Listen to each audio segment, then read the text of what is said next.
Message out to Paul to see if he can join us on the phone. Let's see Just here. let me know when you're ready to start and I'll hit the record. Okay. And then we have our first public hearing at 6:15, so we're probably going to have to go through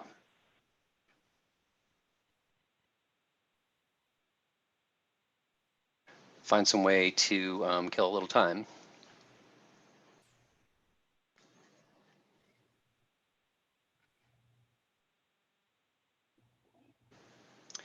All right, Lionel, if you could start the recording.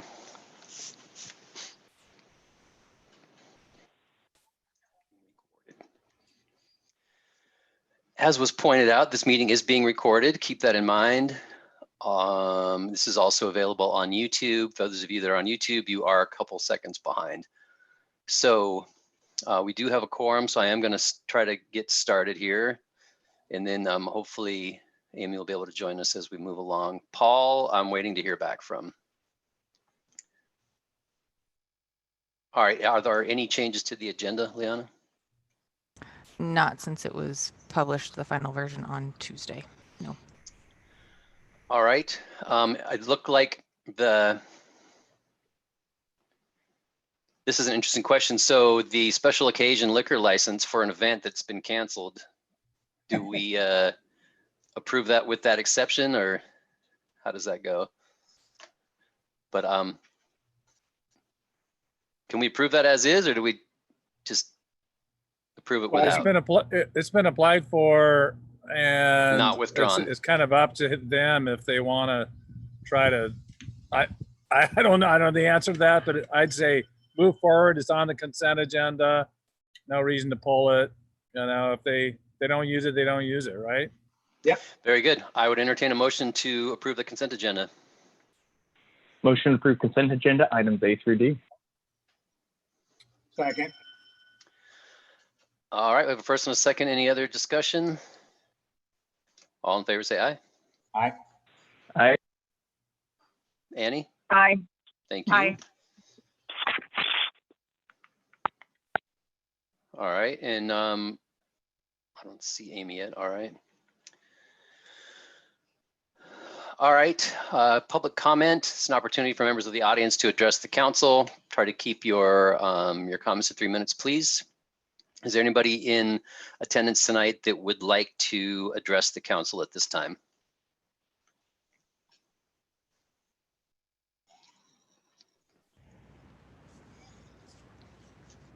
If you are on the phone, it is *6 to unmute.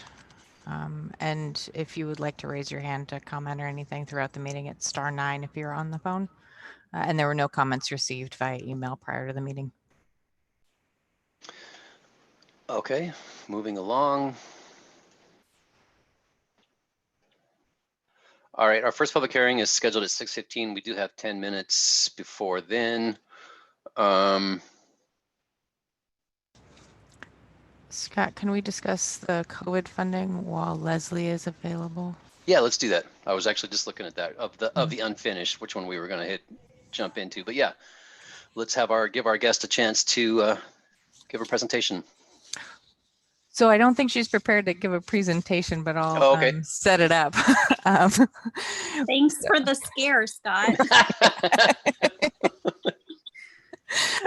So Leslie is with Washington Gorge Action Programs, and I have invited her actually at the request of Councilmember Knutson to discuss opportunities for COVID funding for WAGAP and their efforts.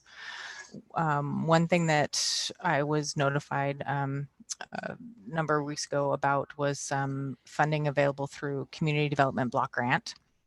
And that is for low and moderate income people. And so I did reach out to WAGAP to see if that would be something that they can leverage. The funds can be used for rent assistance, for utility assistance. They can also be used for housing related to COVID expenses. So for the emergency or urgent need, or if someone needs to quarantine, they can use it for housing.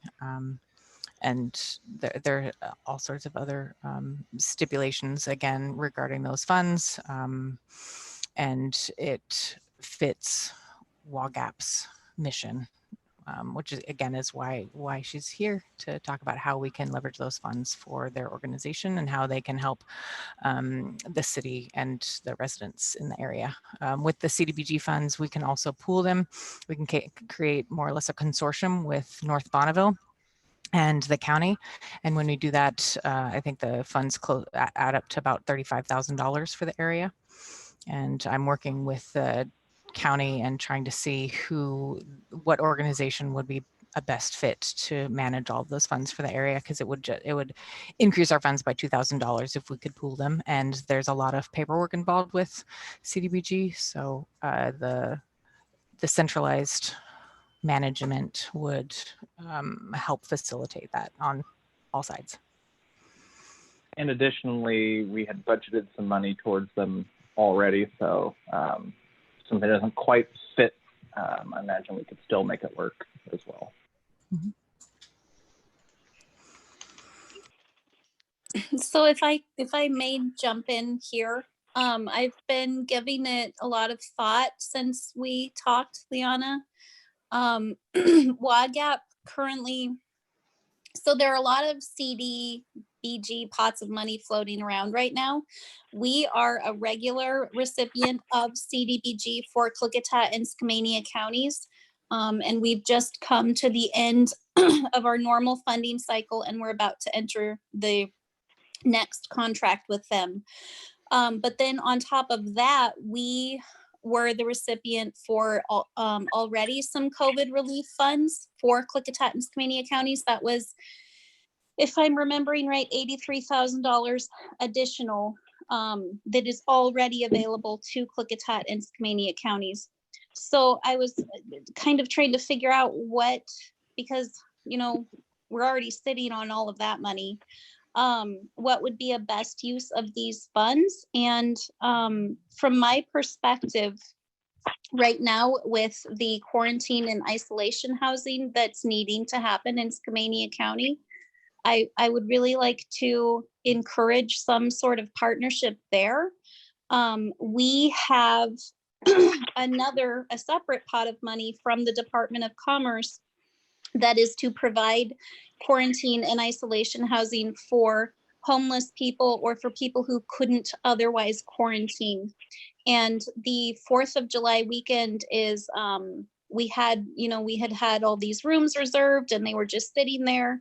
And then the 4th of July weekend is kind of when everything just took off. And so, and I don't anticipate that need is going to go away anytime soon.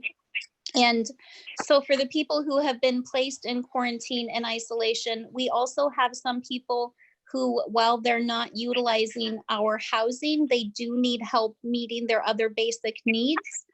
So we have just partnered with Skamania County Senior Services, and they're going to be providing delivery for people who are in isolation.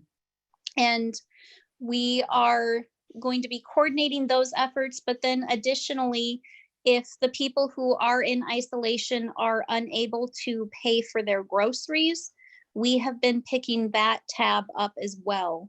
So I'm just kind of anticipating that the pot of money that we have to provide the quarantine and isolation in Skamania County is not going to go as far as we would like. And so I would just really like to see some sort of partnership around that with these funds, if at all possible.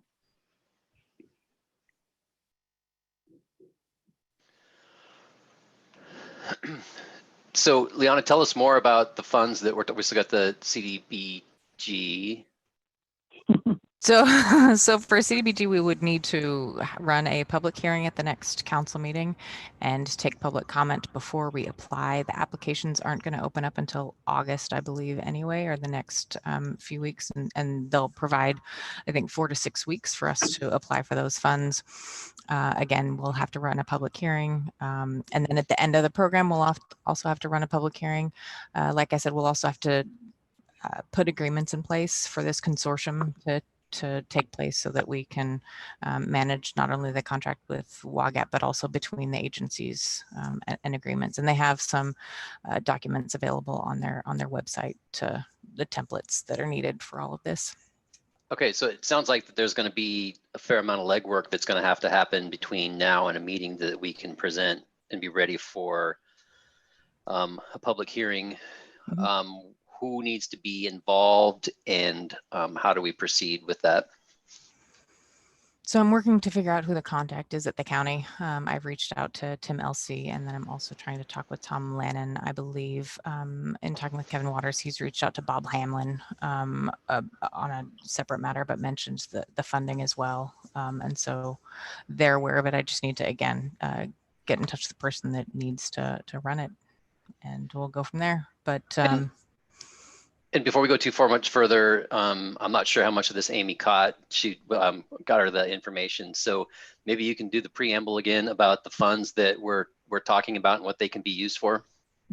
So Amy, we're talking about community development block grant funds that can be used for low and moderate income persons for COVID related expenses for isolation and quarantine. So that would also include delivery of items. It could also provide rental assistance, utility payments, and other needs. I don't know that I included all of the list for the CDBG restrictions within the packet, but again, it's COVID related for low and moderate income. The And grant then- we've received already, or No, we're this is applying a separate for? one. We would be applying for this one. Thank you. And again, because there's a lot of paperwork, I wanted to figure it out ahead of time. So are you looking for like a consensus that we'd like to move forward with this? Yeah, just like I said, there's a lot of paperwork involved. So consensus So- moving forward, and also confirmation. I mean, so I think we heard today that there was confirmation from Leslie that they can use those funds, because that would definitely be the route that I would want to go. Because again, I don't want to be taking people's income information at City Hall. I would want to go through another organization that is already doing that vetting of customers, more or less. So how does that work if we apply for grant where we would be, I don't know if allowed's the right word, but we can use that funding as like what's the conduit to get it over to WAGAP? It would be a contract. Gotcha. And WAGAP, Scott, WAGAP would be considered a sub-recipient. I see. All right, and then Annie, I think that I stomped all over your comment. Do you have something for us?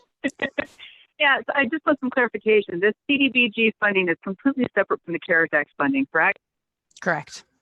Okay, and have we allocated the CARES Act funding yet? So the CARES Act funding in the council packet, there is, I believe, $21,000 ish remaining. Right. Right. So the rest of that, we're waiting to.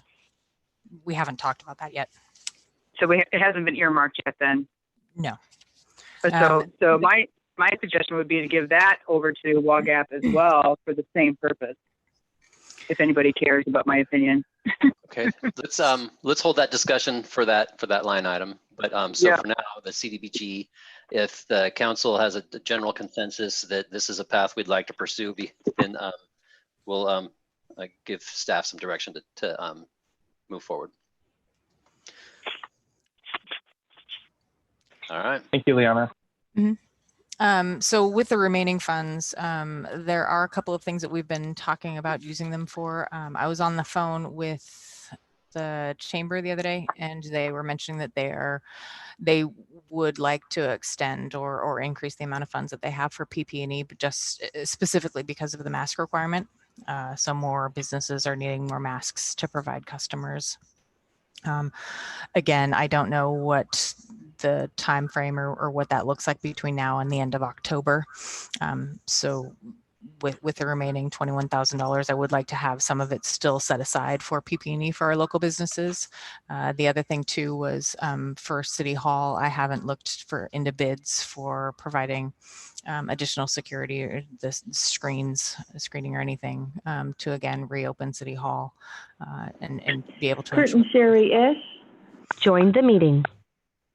So those are the only two things that I know of that those $21,000 could be utilized for. And Well, I Leona, have a if- question along. I have Go a ahead. question along that line then, because it seems to me, I think you said, Liana, that the county set aside $100,000 for local business need. Does that not include PPE already? No, the local businesses that they're setting aside funds for would be the grants related to business interruption. Okay. So that's basic business operations. Yes. And we're Okay, got it. specifically supplying PP&E. Right. Okay. and did that, the balance does, or the money that you've already counted as like allocated, does that include the tech that we invested in for remote meetings? It does. It includes the additional technology for the remote meetings. I have not included the Zoom bills. It's $15 a month. But yeah. I don't know. I think I still would like to appropriate more money than not to WAGAP, because even for the CDBG, they have to apply for it, and it's going to take time to get that funding to us. And the need is now is immediate. So that's my 2 cents.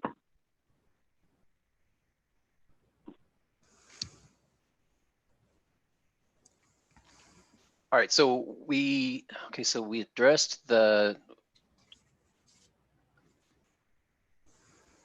Okay, so we talked about CDBG. What do you need from us on this, Leon? So again, see just any guidance on how to motion. spend the remaining funds. So I've heard from Annie as far as wanting to spend it on related to WAGAP, and I can work with Leslie on what those additional funds look like. Again, I can work with Angie at the chamber to see if she can come up with an estimate as far as what funds she would need, and then I can also come up with an estimate for what the front would be, and we can determine what that looks like as far as a package, and it would result in contracts coming before council. Okay, as far as immediate needs, so we are talking about a month for some of that. Leslie, what's your runway on what your current funding? If you give us money, we will spend it. I like your style. No,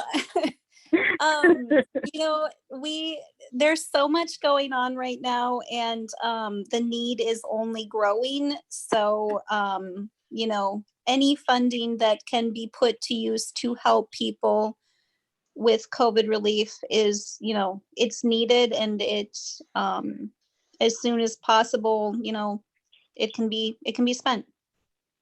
And what I can do as well, because the CARES Act funds see you, Amy. backdate to March.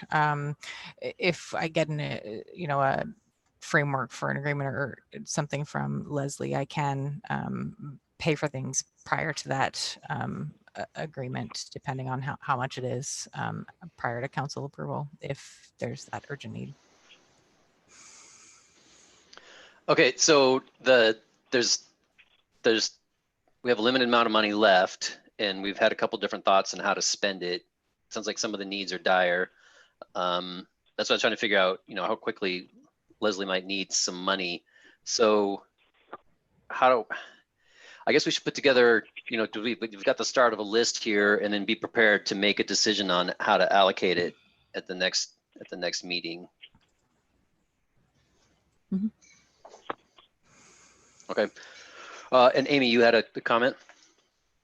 I just had a question because I ended up joining late. My apologies, but did I miss the information on how many people we're talking about, Leslie, WAGAP serving within the city of Stevenson or Skamania County? Our overall services, I don't know that number off the top of my head. I can tell you that in last year, for all of our services, which are Klickitat and Skamania counties, we served more than 7,000 people. But as far as COVID goes, there are currently 8 households that we've been working with who needed to be isolated. And I believe that who are quarantined, and there are more than 100 people throughout the county who are in isolation. So I'm sorry, just to clarify, the money that you're asking for, is that who is that going to? Is that for City of Stevenson residents, Skamania County residents, or Klickitat and Skamania County residents? Only Skamania County residents. Okay, and that number is 8 households, or that number is 100 people? 8 households who are currently in quarantine that WAGAP is paying for. And then there are 100 people who are in isolation that we are providing support services to. So the money that would be allocated, that we're discussing allocating right now, would go towards helping those 100 people within the county. Is that correct? Correct. And those are only the people that we know of right now. You know, I don't think COVID is through with us. I can only imagine it's going to get worse. So this is more for anticipated needs. And is that money restricted to Skamania County residents in any way? Yes. Okay, thank you. So there's, yeah, $35,000 for Skamania County as a whole if we do this consortium and pool our money. Okay, and That's the number of, I'm sorry, the number of businesses that are requesting help through Angie, do we have any idea? Probably not. No, I have a report as far as who's picked up supplies, Yeah. but Okay. I haven't looked at specific businesses. Okay, thank you. Okay, any other comments on that before we move along? I had one question for Leslie too, just some of the inner workings of reserving the rooms for quarantine. That's going to Skamania County businesses in some way, right? Not directly to citizens. Correct. That is going to Skamania County businesses. Okay. All right, so how do we put together a package between now and then, Liana? I'll work with Leslie to get some information from her as far as The what that grant scope goes, looks- yeah. but then the CARES money. It's up until recently, the spending and the allocation of that money didn't seem to have the same emergent. It wasn't as emergent as it does feel now. I mean, it is kind of crazy to see some of the spikes that we're noticing. All commentary and editorial aside, but we probably should be ready to make, get those hard numbers together that we're talking about, and be ready to proceed as quickly as possible. Can do. Okay. All right. I would like to circle back to 5A. I don't have my cheat sheet. I've done this enough times. So we open, and then Thank we you, have Leslie. comment. Oh, sorry, Leslie. Thank you very much for attending. We really appreciate your time and all that you guys do over there. I've been their IT support for over 10 years, and I am a huge champion of what they do, and really appreciate all the work that you guys and your efforts and how it affects our community. So thank you very much for being here tonight. And it's great that we have a chance to help you guys out. Thank you so much. Have a great night. You too. How rude of me. Okay, so we open, we have comment, then we close, and then we have discussion. Okay, so I would like to open public comment for the Transportation Improvement Program at 6:25. Is there anyone in attendance that would like to speak at this time? So Scott, I did receive a phone call from Terry Smith, who's a property owner along Del Rey, and then also from Sherry and Curtis Esch, who I believe are on the call. Both of them called to voice their comments against Del Rey being on the TIP. And Sherry or Curtis, you can expand on that if you choose.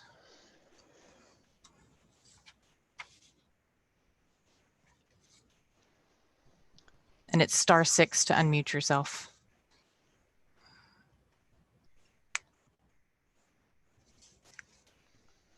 Okay, so I'll filibuster for a bit here. What page is that? All of a sudden my link stopped working.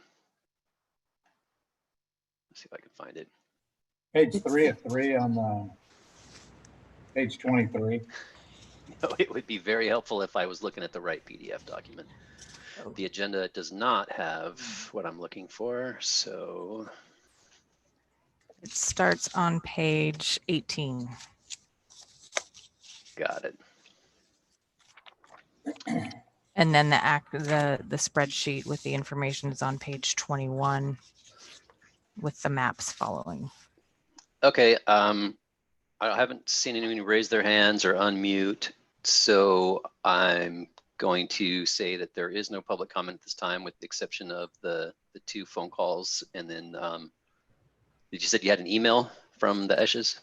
No, I believe there was an email from Pat Rice as well that went out to council. Very good. Okay, I'm going to close public hearing at 6:27.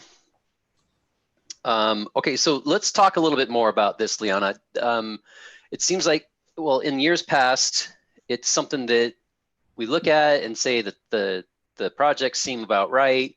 We always make a big deal about saying that even though we do prioritize, but they're presented in no particular order. But we've had some discussion about that, more in-depth discussion about this particular program in the last couple of weeks. So let's fill in some blanks. We talked at the retreat about the CIP, Capital Improvement Program, and how that, and I'm feeling pretty good with my acronyms tonight, and how that coincides with the Transportation Improvement Program. So talking about meshing and overlay and how it all works out, and finding the best way, the best tool to help us spend money on infrastructure. And that was a dominant discussion at our council, at our retreat. So with all that in mind, we are going to take a hard look at what did you call it, a transportation study. And so really identify where we have some shortcomings. And now, I'm not sure which one of you can answer this. So it's not necessarily traffic flow, it's looking at, or is it, we talking about traffic, how it flows, where we have some shortcomings that make that flow not possible, or is it strictly just integrity of the roads? Go. Anybody? It's going to start out as traffic flow, and try to figure out, what roads are heavily used, and then we will probably make a decision from there, depending on the flow of traffic in the town, make a decision on what that road looks like compared to other roads, compared to how often they're used. Okay. And then we'll overlay that and blend it in with the CIP. Okay. Now we've also had some talks about, it's not, as far as what goes on the list, how does a road end up on this list? So it's been identified as a road that needs improvement. So it ends up on this list to try to receive funding for it. Okay, so now that's an interesting caveat. So first off, Annie, you have a comment? Yeah, I'm just wondering by whom? I mean, who is making the recommendation that this particular road needs to be on the list? Is it anybody, or is it internally within the city, meaning the city of Stevenson? Go ahead. So in the memo, it talks about the prioritization system that we have. And basically it's a combination of what funding's available, what the condition of the road is in, and what's needed to make sure that we can extend the life of that road. And I think Loop Road is on that because it's starting to alligator and fall apart. And if we wait any longer on repairs to that road, then we have to do full reconstruction. And so it's multifaceted, but for the most part, it is staff analysis of what the condition of the road is in. Okay. And then followed by public comment, which is what the public hearing is related to. Okay, now, but we're talking about a road that needs improvement. We have Del Rey, which is designated a road, but there is no road there. So how does this, and I'm leading you here, so forgive me as I drag some information out of you, how the the projects and the use of grants, how does that kind of blend together? So this is really just for the next year until we adopt next year's 6-year plan. And so from one year to the next, if a project drops off, as long as we don't want to apply for funding within that year, there's no problem with the project not being on the list. Same thing where if there's a project on the list that doesn't have, that we're not, or let me rephrase that. If there's a project that we're going to move forward with that we're not applying for funding for, then it also doesn't need to be on the list. So it's different from the water system plan and the wastewater system plan in that it's not a guiding tool, it's more of a funding tool. And so with regards to Delray, a lot of the challenge with some of the funding sources is if it's a dead end, they tend to not fund dead end roads because it only serves a limited number of people. And so if you're looking at Delray from where it's at right now, we wouldn't be able to get funding because it only would serve one house. And it's a dead end. And so if the city wanted to move forward with doing improvements to that, we can take it off of this list and fund it through the city and make those improvements. Where what was in the plan, and I believe what the picture shows as well, is where we're extending that road so that it is a through street and that it services the school. I believe initially or last year when we applied for a grant, it was actually to do a walking path to the school, but set up the infrastructure to get it ready to complete the plan that was in the tip, which was to make Delray a through street. So it was a heavily engineered path to the school to again set up that infrastructure so that it could supply storm and so that it could be added to without having to remove what was done. All that being said, there's pushback from the neighborhood on making that a through street. And one thing that I mentioned to all the parties that I talked with was that I wanted to, before the decision of making Delray a through street is completely off the table, I want to see how it works into the transportation study. And I also want to have conversations with the school to see how, to see what their plans are, because I know that they're working on a larger vision for the schools and the buildings and what their needs are.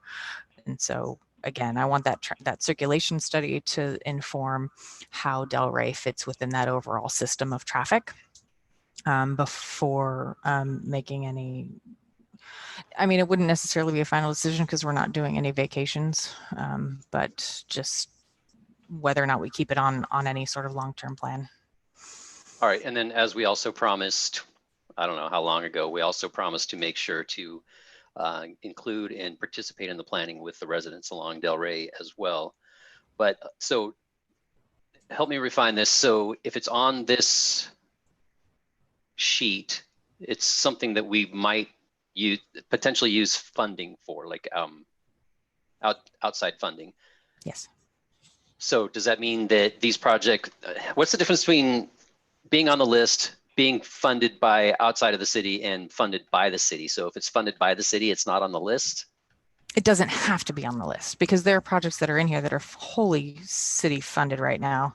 For example, the Kanaka Creek Underpass shows $88,000 of all city funds. The circulation study actually shows all city funds. I think it gives WashDOT a picture of what we're doing within our city, so it helps to be on the plan so that they can see how these other projects fold into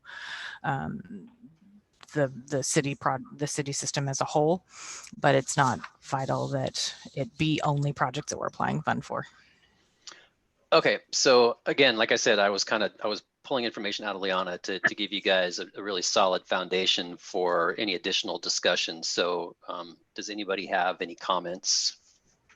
Hey, Scott, if I might, I just want to let Annie understand what happens is the city evaluates the condition based on the city standards. So if it doesn't meet our existing standards, that's how it gets identified to go on the list. I think that was the question that you'd asked. Yeah. But Yeah, before thank Scott you. went down the road of leading Liana through the same thing that we've heard for 12 years on this particular plan. That is, it might be number one on the plan, but that doesn't mean it has number one priority. It's just on the plan. I have rearranged the order just a little bit. I saw I that. put it in date order, but again, those dates are very loose. Right. And this could also change, sorry, just to finish it, it could also change once the capital improvement plan is completed. Go ahead, Matthew, sorry. No, thank you for adding that. So, I mean, I think it's there's two sides to Delray or any of the roads that we're looking at, and that is one, you need to take into account those that are living on a road and interacting with it on a daily basis. Definitely want that feedback, but at the same time, there's a commitment to maintaining city property, right? We need to be stewards of that. This is city property. If we do not want to use it as a road, then it should be sold off in some fashion. That's understandable if that's not a direction we want to go. But at the time, at this time, it is not making any tax dollars, so we need to be able to utilize it in some fashion to at least provide some positive impact to the community, whatever that may look like. Unfortunately, in this situation, using Delray as the example, it's polar opposites. That's all I got. Thank you. Amy, any thoughts? I am leaning towards leaving Delray on the TIP, but with adding some verbiage, which I think was suggested perhaps by Pat or Karen, that just to give some assurance to the residents that says something along the lines of, we intend to communicate with residents before any development takes place. And the reason I'm suggesting that is because I think that sometimes people get confused, even though you've led us through, Scott and Liana, both of you so beautifully, the fact that this is really being on this list is to generate opportunity for grant funding. And sometimes grants come up, kind of out of the blue that we're not aware of. And if a program is on the TIP, we sort of have the opportunity to snag those funds, even maybe without fully recognizing that might come up in the next year, right? So I just would I want to be sure that we're balancing the needs of the people who live there, which are, very few residents, with the needs of the entire school community, which are many people, and we haven't had conversations really with either of those parties about this project. So it would be really nice for me, I think, to just have some verbiage on the TIP that says communication with, both of these parties will be undertaken before any construction project is. And thank you for bringing that up. I think that'd be great to preface the whole thing. I mean, I think for most of these items, that's just a worthwhile statement, so rather than just labeling it on Delray specifically. And thank you both for bringing that up. That they come up at the end of the retreat. It was well said and it was heard.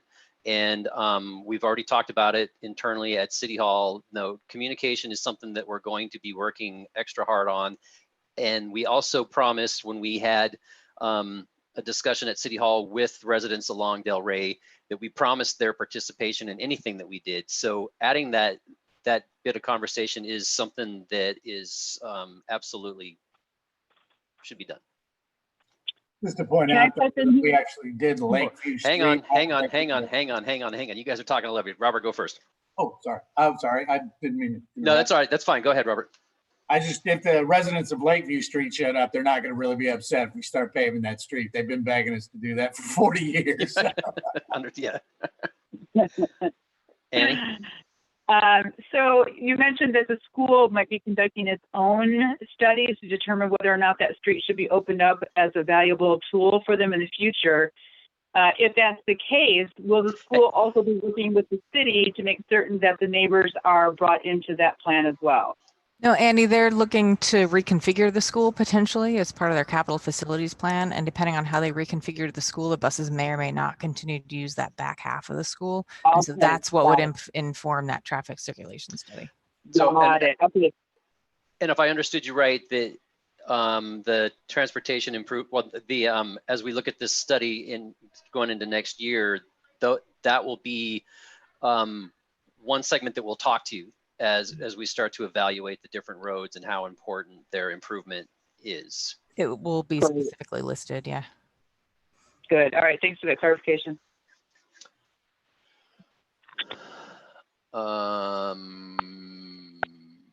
Okay, that was public hearing. So any other comments? Oh, Ben. Yeah, I just want to lay it out there too, how important that overall circulation study is. With your water system, your sewer system, you guys went through great pains to develop long-term plans for those.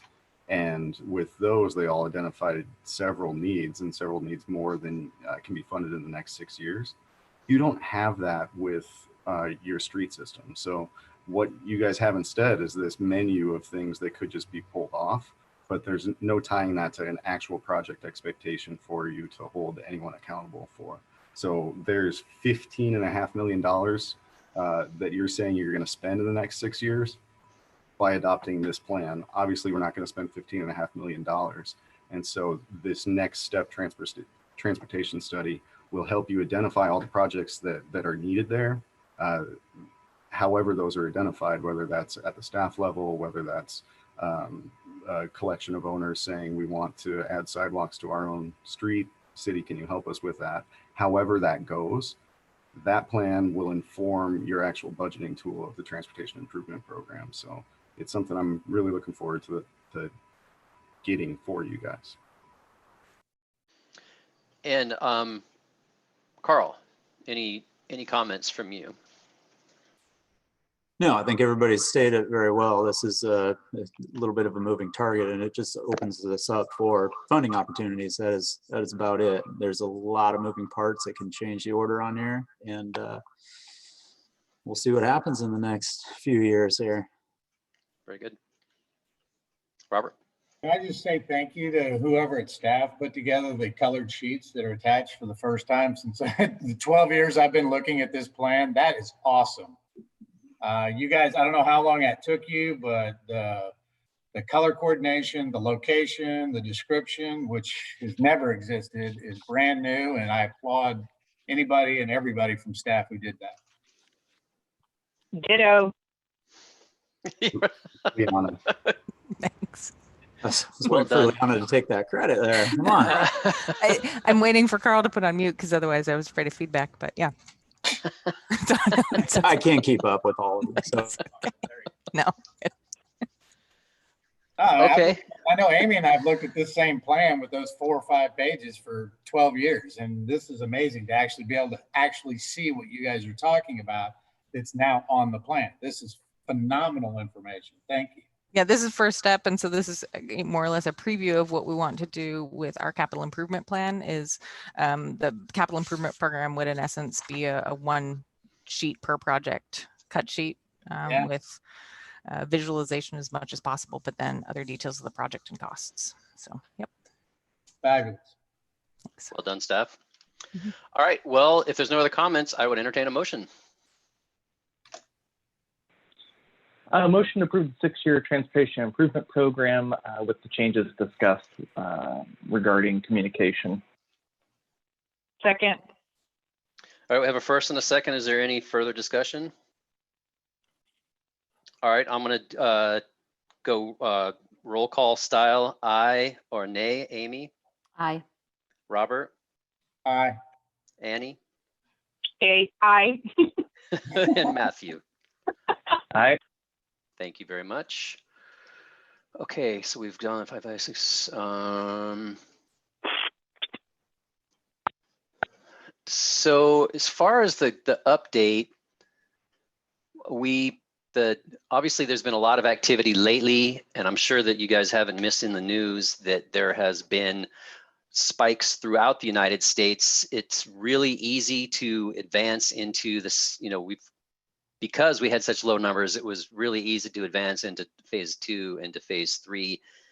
And then we had a few things that kind of distracted us from the importance of, what we were looking at as far as social distance, proper protection for us and our family and those around us. It was really easy to forget how important this is. And we can see that, as of Tuesday morning, we had, without being able to overlay how many had actually been released or had accepted as healed, has gone through it, 34 active cases.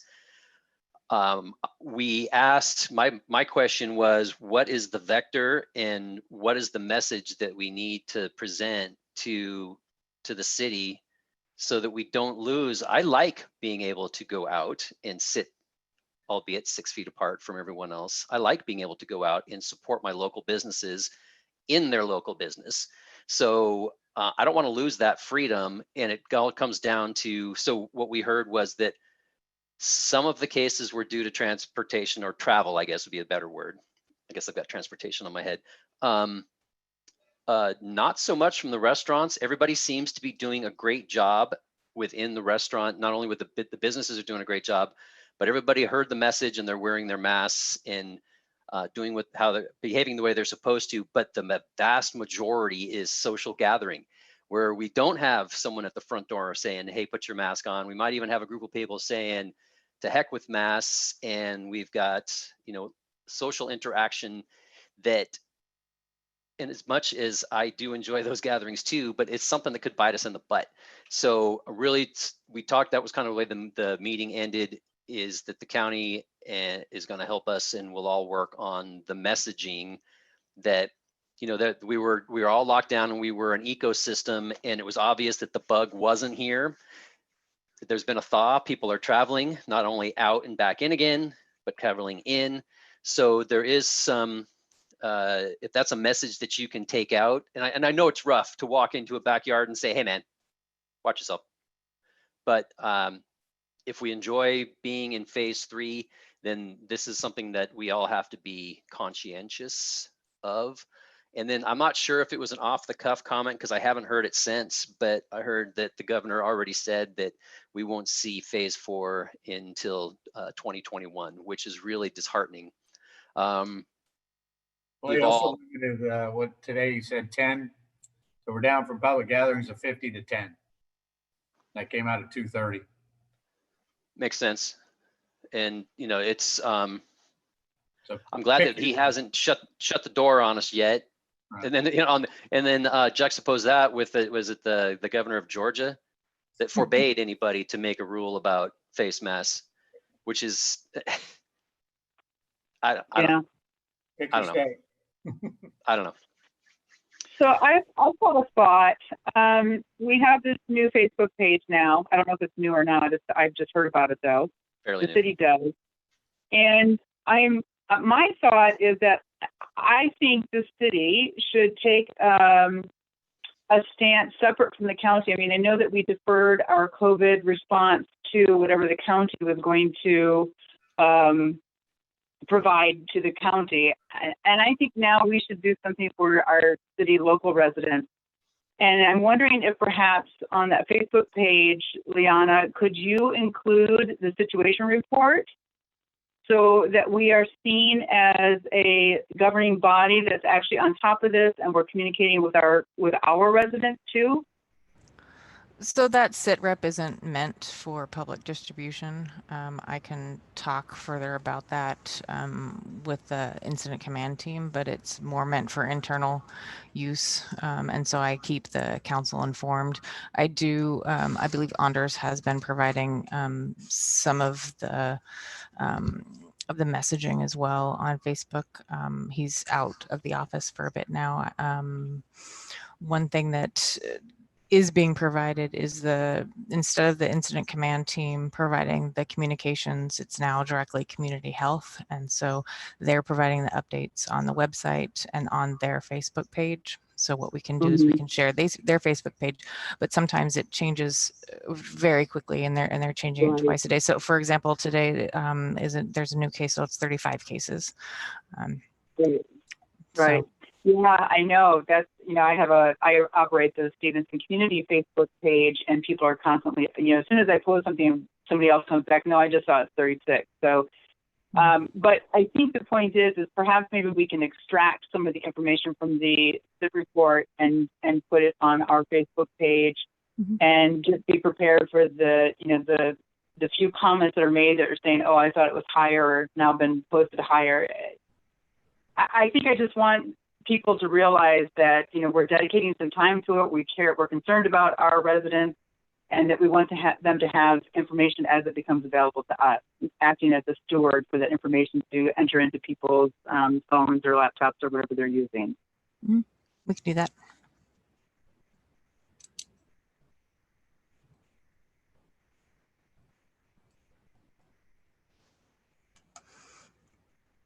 I'm going to go ahead and unmute so you guys can hear what I'm saying instead of just talking to myself in my office. Carl, you're up.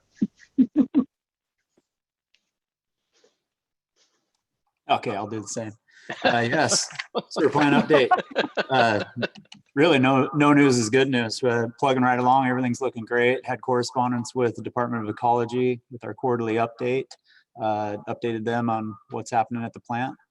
Moving along we are at 90% plans now in front of Department of Ecology. Still kind of tweaking those a little bit with Wallace Engineering, having discussions with them as far as one of them was we were going to use the old blowers still in the new plan. They're circa 1970. I'm asking them to plumb the newer blowers over to our digester so we can get rid of the older ones. It just kind of made sense. So just kind of little tweaks like that in the 90% plans. We dialed back on the settleability and trying to kill off some of the filamentous bacteria or our microscope that we had. Quite honestly, we just couldn't really see that well what was going on with the bacteria life. We acquired through networking with Department of Ecology. They've been great to work with. Carl Jones put us in contact with a guy in Northern Washington, and we gave him $100 for shipping and handling, and we got a $2,000 microscope out of the deal. That just arrived. It's kind of fun. We've been looking at all of the bacteria life in there. So with that, we've identified, we've done a count of the filamentous bacteria, and there's a pile of them. It is definitely our problem. And we are going to start mitigating them on Monday through small doses of chlorine. Again, dose, see what's going on with the bacteria life, dose again. It's a slow process. So hang in there. I know I talk about settleability every month, but it's a pretty big deal if we can get that dialed in. So that's the update on the wastewater treatment plant. So I'm gonna let Robert come in a second, but I also want you to share what you shared with me about the water and the water department at the state and their staff being pulled away. Go ahead, Robert. I just want to say, Carl, we've been 15 months with no violations. So I don't know how I get beer to you regularly, but I think a 15-month Hail Mary is amazing. We were getting hit every other month of every month up to that point. But for the last 15 months, you have brought this entire problem to its knees. Thank you. There was one, let's hold the thanks off. Yeah, we've done a lot. We have. We did have one spike of BOD in the first week of June. It still kept us below our limit, our permit limit, but I didn't like seeing it at all. And it was due to the I&I problem. So Again, we've identified that this year it's a long run. It's to the tune of $80,000, but on my plate is to pluck out the worst spots and get that taken care of, because that's going to kill us. When we get into the rainy season, if we do see BOD spikes, that's what kills us, is the INI. So Did yeah, we have rain in June? I don't yeah, remember. yeah, we did. It was early on. Right. It was like the 1st and 2nd of June. That's, yeah. All right. So anyway, still work to be done, but yeah, we're getting there. Thank you, Robert, for bringing that up. I appreciate Well, and then the other part is that we've been running scared from DOE for a couple of years. Oh, DOE. Oh, DOE is on the phone. Oh no, what do they have to say? And it's great to see that we've got our act together. We've proven it. We've got a path forward, and they actually are a resource. They're not just Big Brother looking over our shoulders. So that's something to point out. They've got a lot of skin in the game as well. So they want us to be good partners with them, right? And yeah, they honestly, Steve Ogle, Carl Jones, Pat Bailey, they've been awesome. Yeah, it's a free resource. It's right there. I think it's. I'm sorry.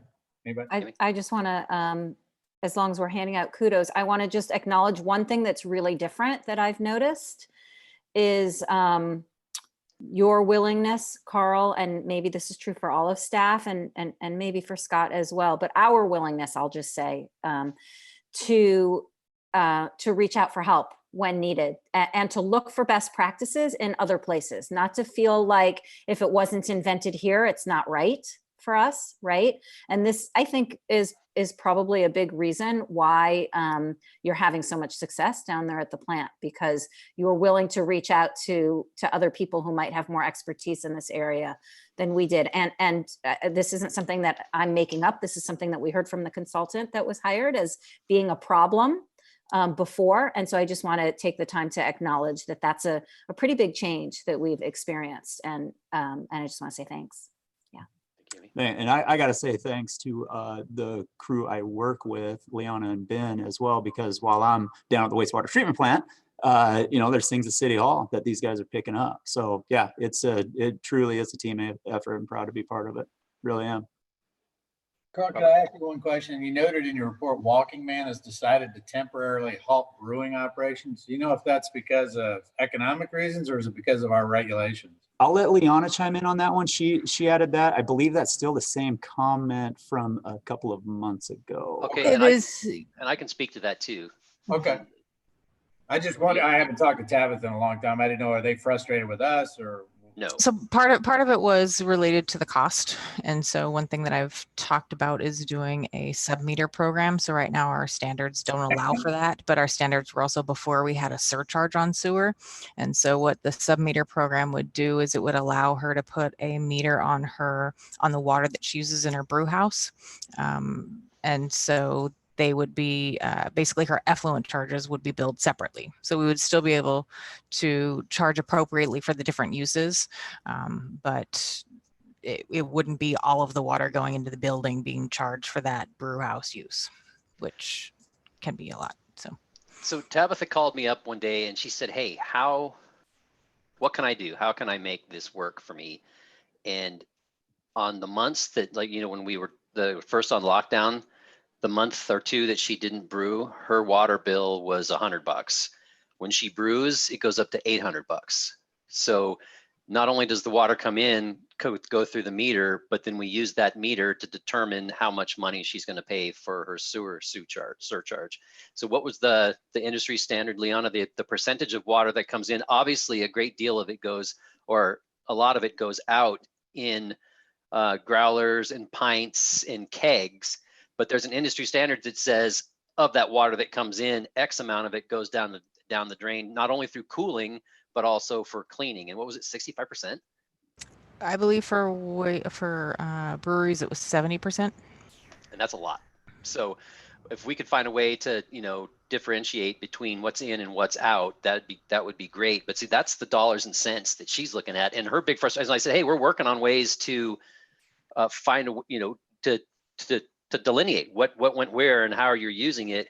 And she goes, yeah, well, when my water system was put in, nobody thought they were going to have to put a meter on it after the fact. So getting into the part where she can actually add a meter, is it worth it for her to crack up a floor or to get that close to it? And I said, and I tried to reassure, I'm like, hey, businesses for us are, we're very business friendly and whatever we can do to help, but also there's a lot of things that our hands are tied. The rates are something that we are mandated to look at and mandated to do what's, we have to be able to prove that we're doing what we can to pay for our own way. So that was my message. I hear you, and we'll keep the message moving forward. But so those are the sorts of things we're looking at. No, it's not our regulations necessarily, and we've tried to prove to her that we are, or I think we have proved to her that we're willing to work with her.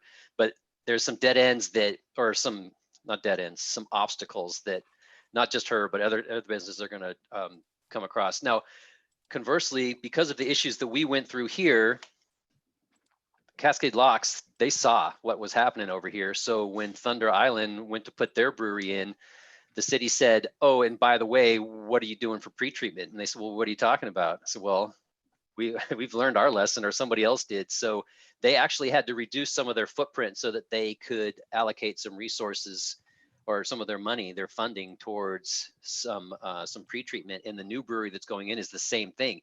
So these are businesses, or these are lessons learned. So I'm hoping that if our organic, there are a beverage industry that happened organically, we're ready for them now. And these options, these ways of helping them succeed will be a little easier to accommodate and make happen.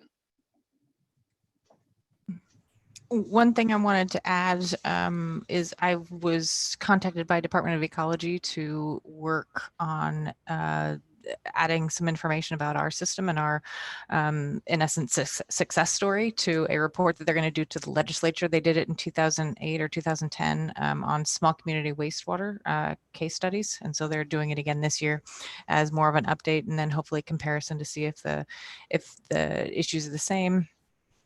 Or if they're different, and then how they've grown, if they have changed. So I was talking with them today about Stevenson and our project, and the person who I was talking with was involved in the couple of our tech team meetings that we had at IACC, and so they were familiar with our project.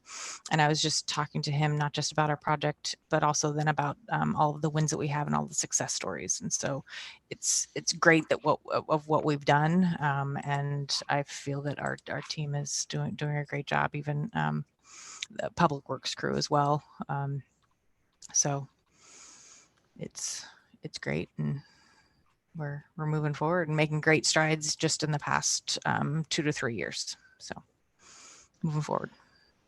So I was teasing it earlier, and I got the blank look from Carl, but what were you submitting a water report this week, and you got an auto reply back from the water department at the state?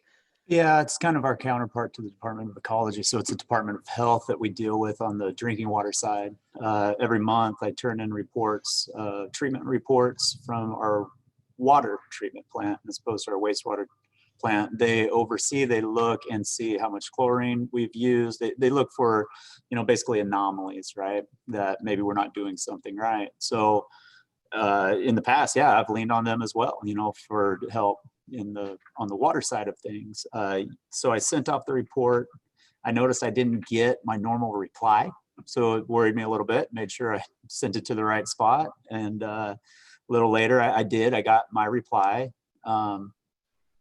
and it was an automated reply saying that engineer has been taking off his normal day-to-day tasks to do contact tracing, and if I needed to get a hold of anybody, here is an emergency number.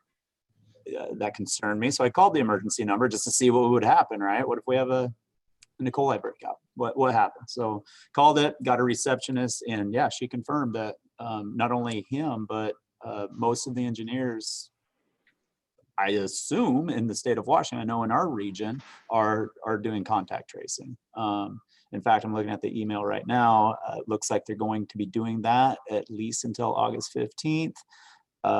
Your project will be logged and placed in a key. Review priority will be given, and expect long delays. That's mainly for interesting. information. I mean, so basically the states, yeah, it's an FYI. There you go. I mean, draw from that what you will, but looks like the state's going to be leaning very heavily on their water operators to do right. Okay, thanks for the update. Next up is the mutual aid and assistance agreement. Looks like you're back up, Carl. I'll unmute Robert. I think you had the most questions on this. Perhaps this is the Wawarn mutual aid with other municipalities, utility districts within the state of Washington. I leaned on this early on when COVID was coming on to make sure, basically, if we did not have a crew available, we could lean on others throughout the state, and that's what this is about. Yes, so any comments or questions on that? It's basically a mutual aid mutual aid agreement, no different than what we have in the fire service. We will lend out people, we will lend out equipment. Robert, you're probably looking at the legal stuff there. Ken as well, I'm sorry. So that's the gist of this. And this is for other cities if they need our help as well, or if we need their help and equipment. The part that I actually thought was hysterical was that if we send a responding member to another community, that personnel must be, quote, self-sufficient for up to 72 hours. After which time, who really cares? So 72 hours, they're on their own. If you got no food or water for 72 hours, and that's right. But at 73 hours, we'll feed you, we'll get you taken care of. Hey, if we lose one of our people for more than 70, no, we want them back. We can have you, they can have our crew, one of our crew, maybe a couple for 72 hours. That's it. Yeah. Whatever emergency you got going on is more than just a real quick fix, right? Well, because it's under their food and shelter provision. I thought that was hysterical.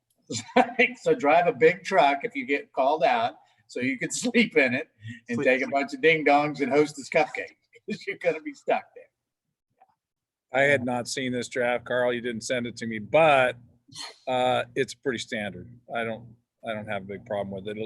I think I've seen this with other of my cities, so I don't think I'd modify it significantly. Okay. So you need a motion on that, don't you? Correct. Yep. Sign it or not?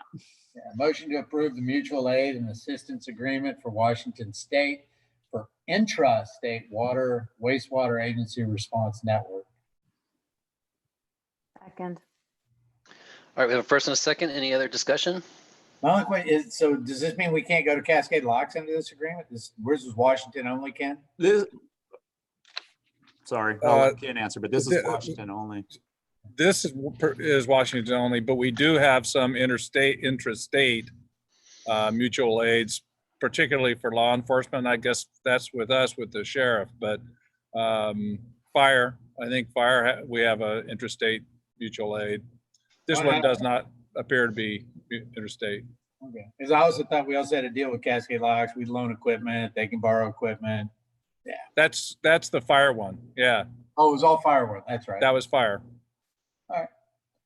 So yeah, so you stay on this side of the river with all our guys. We can't borrow any of theirs. All right, roll call style for the vote. Aye or nay, Amy? Aye. Oh, wait a minute. Did we get a second before we dove into this? Okay, good. Thank you, Amy. Robert? Aye. Annie? Aye. And Matthew? Aye. Thank you very much.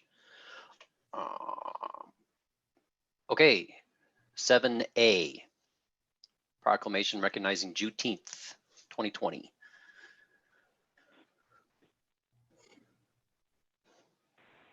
So the way I'm reading this is it's specifically just for 2020 rather than kind of moving forward, the city recognizes this.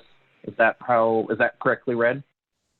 Yes, so typically when you do a proclamation, you do it before the event and in close proximity to it. So if you wanted to do one for 2021, then I would recommend putting it on the May agenda for 2021 so that you can prepare events and other things around that date in 2021.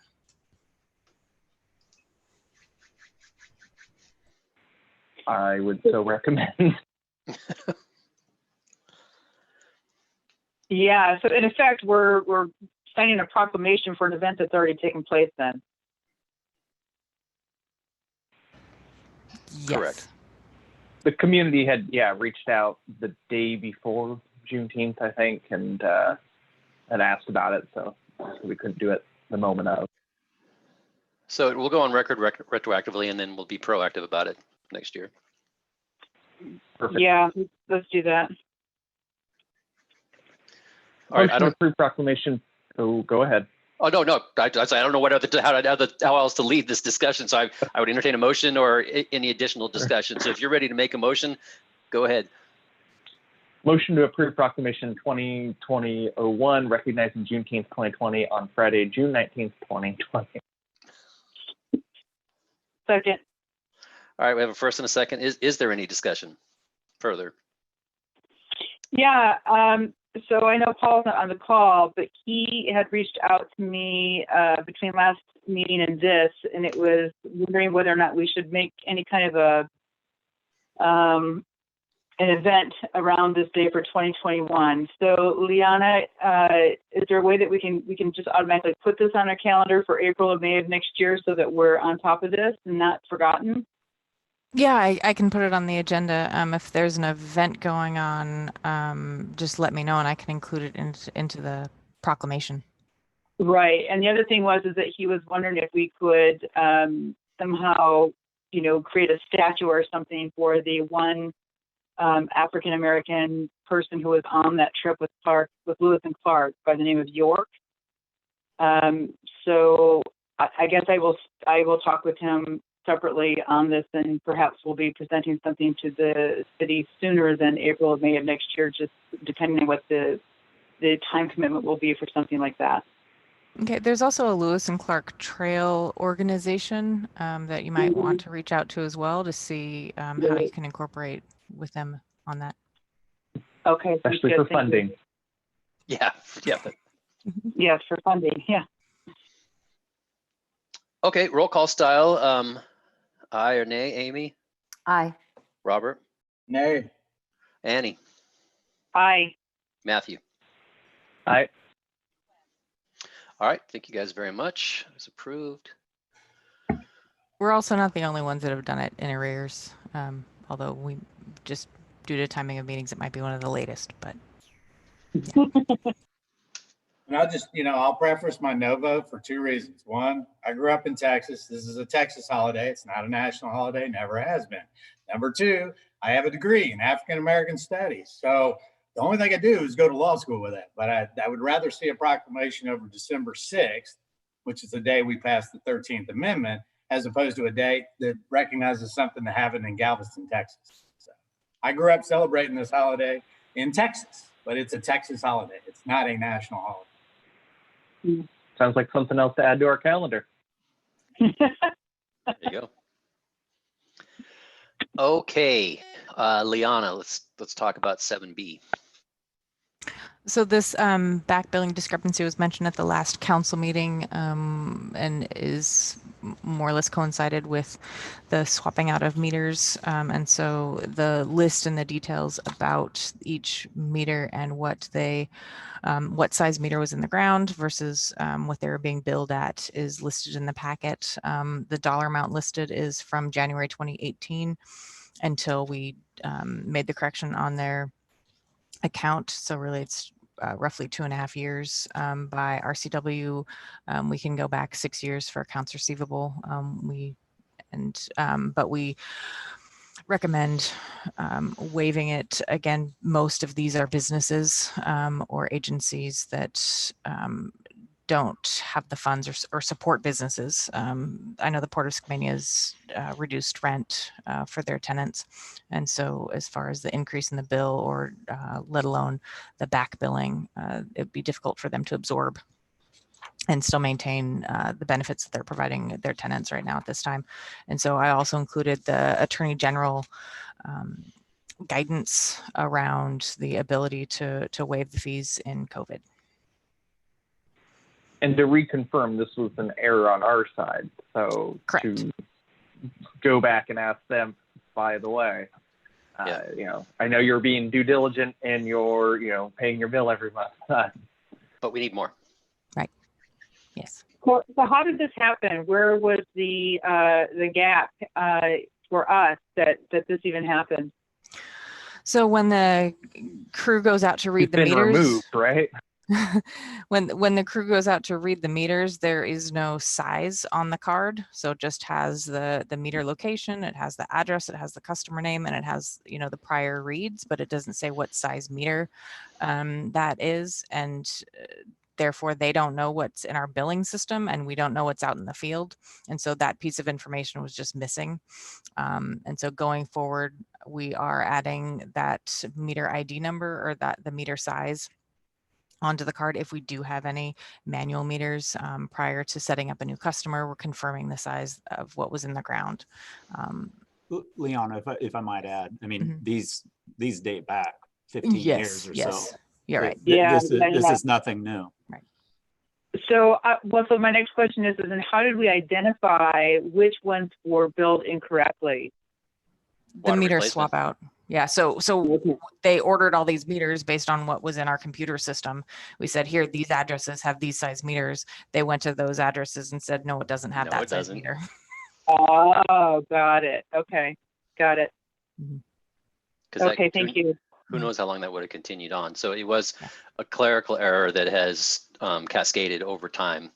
Yes. And then Right. so those numbers were, this was an audit that dated back to 2018, and that's how we came up with the 2018 numbers without Correct. having to go Right. all the way back. Right, right. And I'm not pointing any fingers at anybody. You know, we all make, this happens to all of us, right? But I just wanted to make sure that it wasn't going to continue happening and if we were able to identify how it happened in the first place. So, Yep.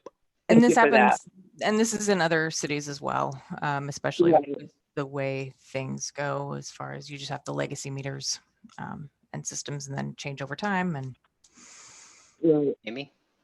Could we, I mean, it sounds like it'd be fair to say that we could actually attribute a cost, this is another cost savings to the new meters, right? Because moving forward, we will be collecting the correct amount of water, which in every one of these cases is greater than we have been collecting. Right.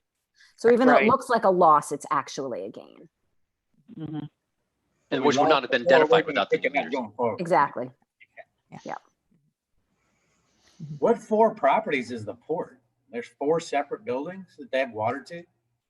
Or They are have they? I think one of, 2 of them I think are irrigation meters. Okay. And I forget what the addresses are for the others. You're on mute. Hey, You're I on cannot hear what mute. you. I'm on video though, so you got that face. Oh, yeah. So you've got the Tishner building, you've Okay. got LDB, you've got Red Barn, and then irrigation. And So I want to what say, about Park Louis? I was just gonna say, I don't honestly know if they still own that. I don't know, but it should be. They Yeah, used I'm to pretty own sure they Park do. and Louis, They own it, but I think that bill goes directly to that customer. Yeah. and then not to mention the port office itself. Yes. Okay. I'd like to make a motion to approve waiving the back billing for the incorrect meter sizes as listed in the packet. Who's that? Who's got the second? Oh, thank you, Me. Matthew. All right, any other discussion? All right, roll call style, all aye or nay. Amy, Aye. Robert, Aye. Annie, Hi. and Matthew. Aye. Thank you very much. Okay, we're back to this again. Right. The Port of Skamania and Skamania County have signed such a letter. So Liana, do you want to discuss? So the staff member for Patty Murray reached out to ask what our stance was again, because there was some movement on the House side for legislation to waive Title 23. And so that's one reason why it's coming back to you. There are also 2 letters, one from the county commissioners and then the other one from the Port of Skamania County, talking about the project and the waiver of Title 23 and how they are supporting it, supportive of it. And then there's more information from the Port of Cascade Locks general manager on the project. It's the middle paragraph in that memo. They have the same meeting at the same time as we do, so it's very challenging for them to show up to our meeting. Otherwise, she would be here. And they removed the position of the bridge manager, and so they also are not able to attend. What is again the purpose? I know Amy did a good job of lighting that lady up the last time she came, but what are we doing here? We don't control the bridge. We don't control whatever their legislation. Why do they want to let? We don't get profit. Okay. So what this is because it connects the Pacific Crest Trail, they are mandated to make it, they're mandated to allow people to walk, bike, and I don't know if horses are mandated as well to cross the bridge. So they have to keep it open for pedestrians. Right. What they're trying to do is to get funding for it. So it would be it's FLAP, Federal Lands Access Program, to do a pedestrian pathway, pedestrian, bike, equestrian pathway off the side of the bridge to make it safer.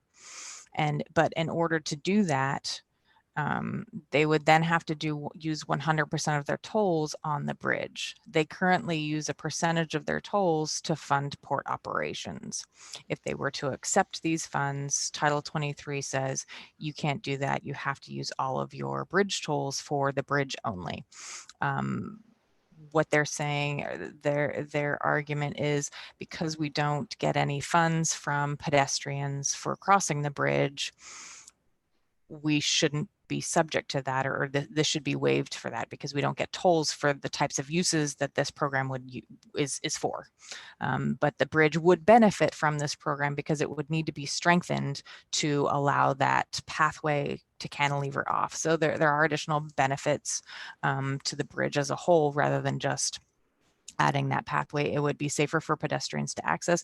It would also improve the connection on the Washington side. So we would be able to have a safer passage from across 14 there, and then possibly even link up our own city trails to that connection as well. So it would allow better interconnectivity between Stevenson and Cascade Locks. And while right now the only pathway or the only bus system for people in our community is to Portland or even east is through Cascade Locks, that would be a benefit until we can improve this bus system on our side. Okay, so you gave me their pitch to the legislature, but why are we involved? Why are they asking us to do anything that has to do with their bridge and their dollars and how they spend their dollars? They need our senators to vote for it. Oh, well, they can go get in the same elevator speeds that you just gave. But to reconfirm, the port had the grace not to come back again. This was, you said, Patty Murray's office that had reached out on this time around. So well, the first time it came through One Gorge, which was the collaborative organization, and then the second time, this time it came through Patty Murray's office. But oddly, the 2 support letters that from the county and the port are addressed to Jimmy Herrera Butler. Mm-hmm. Mm-hmm. I mean, I understand that there's some legislation moving in a favorable direction that's in Congress right now, but the fact of the matter is nothing's changed from August last year when we saw them last. Unless anybody's had change of views. Now I can say that they did say that they were, I forget what year they said that they were going to go to 100% tolls on the bridge, but there's a transition involved. But I don't know that they've shared that timeline with us lately.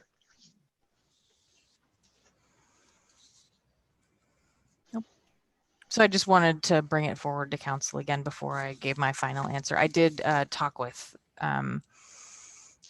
Brian about, I didn't think there would be any change, but wanted to bring it forward to council. They got the county and the port. They're good. Mhm. That's just, again, that's my personal opinion. I think, I don't know. I may have changed my opinion because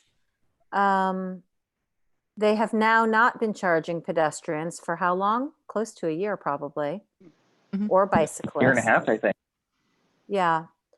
And I do think that there is significant benefit to our community to being able to safely get both of those folks, pedestrians and cyclists, across the bridge and connected to our town. If Renee Tkach can do, her Towns to Trails connection, I think we really do want to encourage those uses. And I also think that with COVID-19, people are staying home and they're not traveling as much. And I think it might be a little short-sighted for me at least, I feel like, to stand on ceremony of my last vote and not be willing to entertain that things have changed since then. I think that's fair. What you outlined absolutely makes sense. The sticking point for me, and you can decide if it's a major point or a small point, but the fact is, want their cake and eat it too, of wanting all these extra dollars of free federal money, but they want to be able to spend all the revenues from the bridge in other places, rather than demanding businesses, not having to supplement so much, I guess, is my point. And so that is, that's the balancing act of providing a public service that you were describing of it'd be great benefit to the community to have that dedicated strip, but at the same time, demanding better from the port as well. I don't know if you saw this little bit of a carrot that they dangled in there, which is that they're looking at charging for parking at Marine Park now. They're going to be installing meters, and they have yet to define what the local area definition is. So, and I don't know how many of our residents utilize that park, but I definitely think that was a warning or a bit of a carrot to us, this could be a tit for tat sort of situation. Well, they're going to end up putting parking meters along Wanapana there too, because Thunder Island's got 164 seats and 13 parking spots. There's a massive fight going on, and then you got another brewery going in down the street.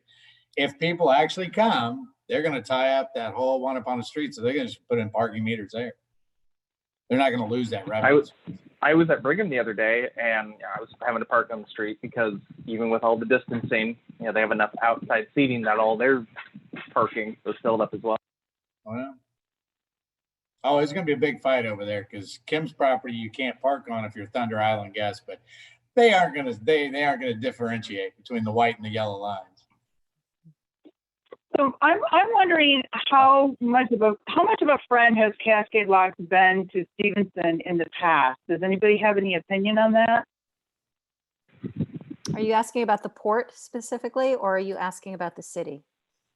Well, I guess maybe both. So here's my concern is that, Cascade Locks is growing exponentially, and it has the main thoroughfare from 84 from Portland to Hood River. It gets probably far more traffic than City of Stevenson does, and hopefully our traffic study will prove that one way or the other. And they pay tolls. Right. And so if they're now going to be getting all of the business because nobody was going to want to come across the bridge, then what is in it for us to support Cascade Locks right now? Unless there is, unless we can develop some kind of a mutually beneficial relationship between the two towns on either side of the water to have some kind of forward growth between the two of them. Well, so it is the main, well, it's the only way. It's, if you think about the different bridges that are involved, it's, not every community has the advantage of having a bridge right next to them. Now, how that ties Right. into mutually beneficial, I don't know, but also keep in mind that we need to differentiate between the project and our thoughts on how they spend their money. So I know that they're kind of intertwined, but Yeah. don't sleep on the opportunity that's provided by this. As Amy pointed out, this does tie together some trails that we have and some thoughts that we've had already. And having that footpath that gives more opportunity for, because we've got that great big sweet, that brand new bike path over there. And this is the Right. best way for them to safely get across the bridge. And it kind of ties into Amy's project that she brought to us last month, or I guess it was the month before, about the thoughts that she had about enhancing the bike path as is, maybe what was making the part of the scenic highway one way. So being part of an overall plan, there's some benefit to that. And then Right. to the side, oh, by the way, we're not really keen on how here, how can we get more of that money back into the bridge? So I know that they are intertwined, but trying to keep those two separate. Well, and Annie, I mean, I disagree with that. We're not that a safer crossing. Yes, is going to be fantastic.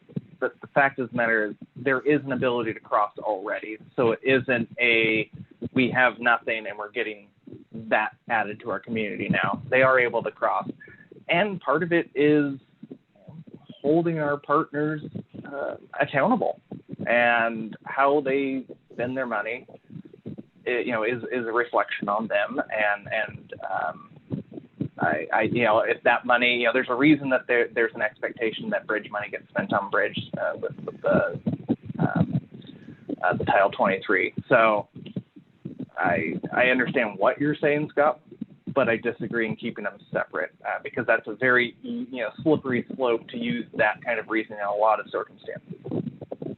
And I have mixed thoughts on the whole thing myself. Really, it's just throwing some discussion points in there just to institute some thoughts. So yeah, when this first came up, I was like, yeah, I don't know about all that, because when the tolls were first going up and they sent their contingent over here and we all met up at the Skamania Lodge, and I said, well, what are you using this money for?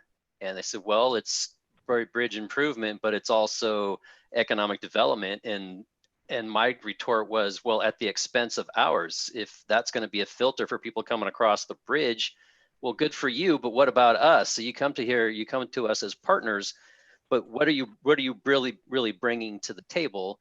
And then on top of that, the same GM also spearheaded the One Gorge Alliance, which has done amazing things for the gorge in general. So this is not an easy, it's very gray. And I admit that. I respect that. Thank you. There's also a program that the Port of Cascade Locks was involved in for the business retention and expansion that we did in the fall. And I have, in talking with Olga recently, I mean, COVID kind of blew everything and rechanged our focus, but we were talking about how to reinvigorate that, but also how to use it in the time of COVID as possibly sharing resources to, again, improve our economies, because we are so close, granted 2 different states, but we do share a lot. Ben, you had your hand up. Yeah, so a partial answer to Annie's question about the partnership between us. When we built the trail by Skamania Lodge, that grant also funded the very first feasibility study for them for this pedestrian crossing project. And at that time, it wasn't something that they were really considering. And all the momentum it's got has been gained since then in that study.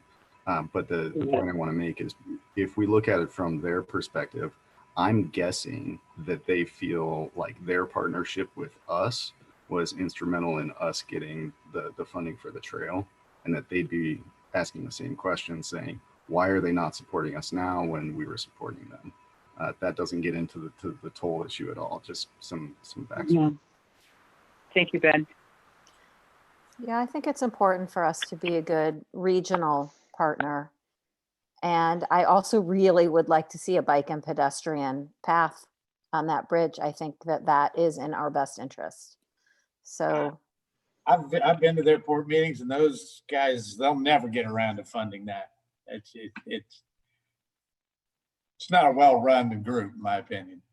But that's, you know, I would love to see it, but I thought, you know, as you said, Ben, when we did that trail thing, we had pictures and everybody was excited, and we're gonna see this little hanging bridge, and people are gonna be able to walk, and you can actually ride your bike as opposed to not be able to ride your bike because of the grading on the bridge, which you can't ride a road bike across. You got to carry it anyway. So it's not a real connective source. Again, you know, they got the port, they got the county. If we're throwing a letter on top, I'm not going to stand in that way. It just seems like they're always coming knocking on our door. How unsafe? Everything you said, Amy, and Annie. Yeah. Do we have any number? I mean, how unsafe is that crossing there? I've not heard of a single incident. So why are they using safety as the reason for putting this extra pathway in? haven't you seen it? Haven't you seen? I mean, I ride my bike on that bridge, and I've walked on Yeah. it too. Me too. And I personally know somebody who has been hit on a bicycle. It's Okay. it really is not safe. And the reason it's not safe is because drivers don't pay attention. Not, you know, and it's very narrow. It's really narrow for a bike, for two cars, or let alone a car and a truck and a pedestrian or a cyclist there. I mean, it's dangerous. If the driver is paying attention and they stop or they slow down, then, you know, that's okay. But many times they don't. Hopefully not on their phones. Right. Well, they're probably taking pictures. Exactly. Yeah. Take pictures. And then wasn't there also discussion about moving the trailhead for PCT closer to the bridge and enhancing that intersection right there, more lighting, and that's where you would cross instead of, you know, I don't know how many, half a mile, quarter mile away, and then, you know, having to traverse the shoulder. So it would improve the approaches on both sides. I think on the Washington side, it would improve the crossing of 14 and the connection there, but also the toll booth would be relocated, and the parking for the hiking would also be relocated to improve that area. Oh, interesting. So I guess my thought is, my thought is if this does happen, then we as a council, or the council at that time, needs to start planning about how it would make best use of that opportunity. I mean, you know, getting people, so they're crossing the bridge, but are they turning right to Stevenson, or are they going left to Vancouver? Well, I think they're going left to North Bonneville. I don't think anybody comes across there if they got a truck all the way to Vancouver. Like they stay on 84. Well, if somebody's making a loop from Portland and crossing Bridge of the Gods, they could make that left to get back to Vancouver to go back home. So how do we encourage people to turn right to come into Stevenson and have dinner before they go back home? Yeah, I mean, that's the same as everything. It's the downtown revitalization plan. It's having places for people to shop and eat, and having things for people to do, like wine taste, and, you know, all of those things that we want to see in our town. Right. And then having the signage right there at that intersection to let them know that's all happening just 2 miles away. an interesting caveat, and I'm not sure how you work that in, but currently there is no sign if you are heading west on 84 that says that you can cross over to Washington. No, none, zero. So sure, we'd like your project, but make sure we get a sign on 84. Yeah. And that's off the Wasn't the lodge on that side? Yeah, well, I know there's one going eastbound, but is there not one Right. coming westbound? It doesn't say the lodge? It might have the sponsored by or something like that, but no, I've never seen a Stevenson this way. Well, and then the sign, once you get off 84, the sign for Bridge of the Gods is so unnoticeable. I mean, most people, I see so many people turning around in Cascade Lodge to get back to the toll road because the signage isn't good there. Okay, so my fault for getting us steered in the wrong direction on that one. So sorry about that. But we are just I appreciate it though. we are discussing I don't know what the timeline is on this, or if you guys feel like that you've talked this out, or if you want to wait for Paul to weigh in. I don't know what the timing is on all of this. What are they asking us to do? To also write a letter on their behalf in support of it? Similar to what the port and the county submitted, yeah. Yeah. So do we want to take a poll to see if we want to ask staff to spend that time? The time to copy and paste the port letter. That's not much time. Well, okay. Is this the time that we bust out a fist of 5? 5, you wholeheartedly agree. 3, 1, you just not in, and then, you know, fill in the blank on the 2 and the 4. So does that make sense for a way to vote? Okay, so not even a 1. All right. So we got. Why is the letter going to Jamie instead of? I was wondering. I noticed that too, and I don't know how that works. I guess the vote's in the House, and so she's our House representative for the district. Yeah, this was before the House approved it. Okay. So that's where those. So would the letter go to the Port of Cascade Locks then in this case? The letter I would recommend writing to Senator Murray.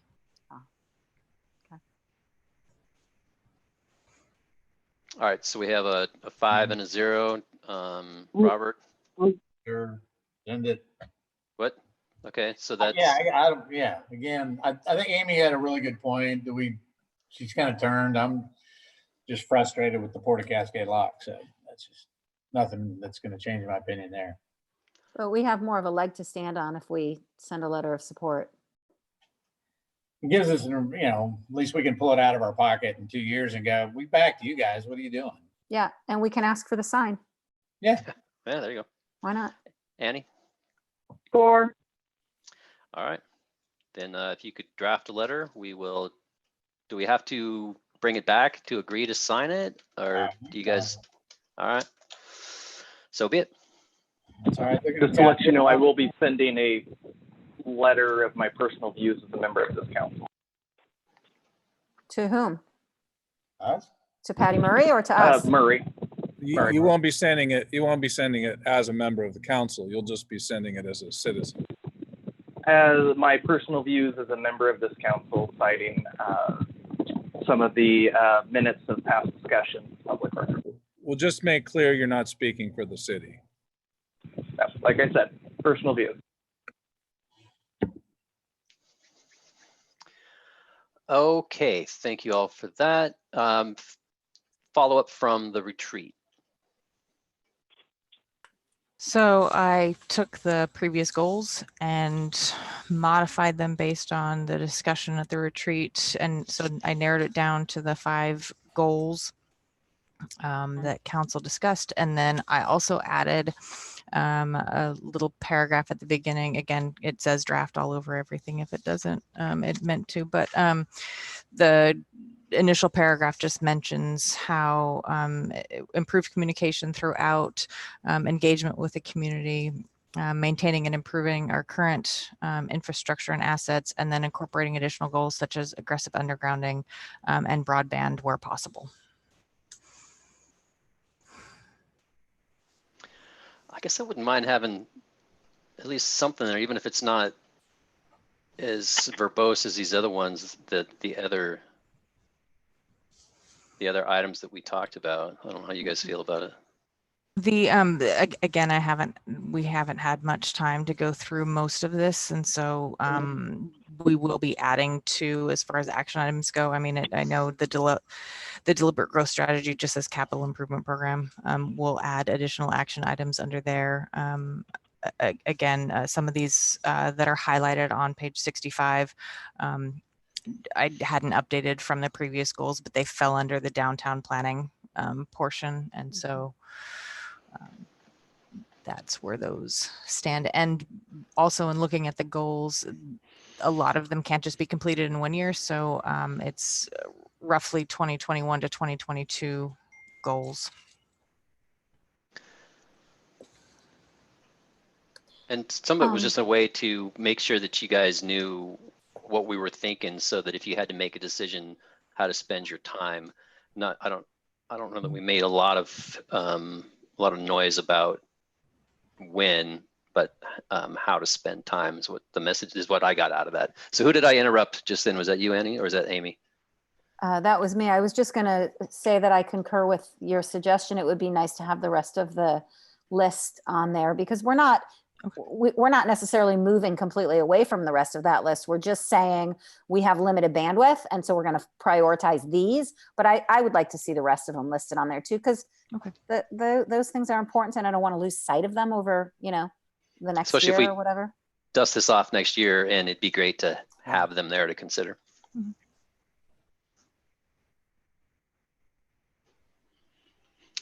So I think that as a draft, it's great, and I guess I'm delighted that you had a chance to turn it around in less than a week. So good job. Any other thoughts on that? No, just good job. Okay, informational items.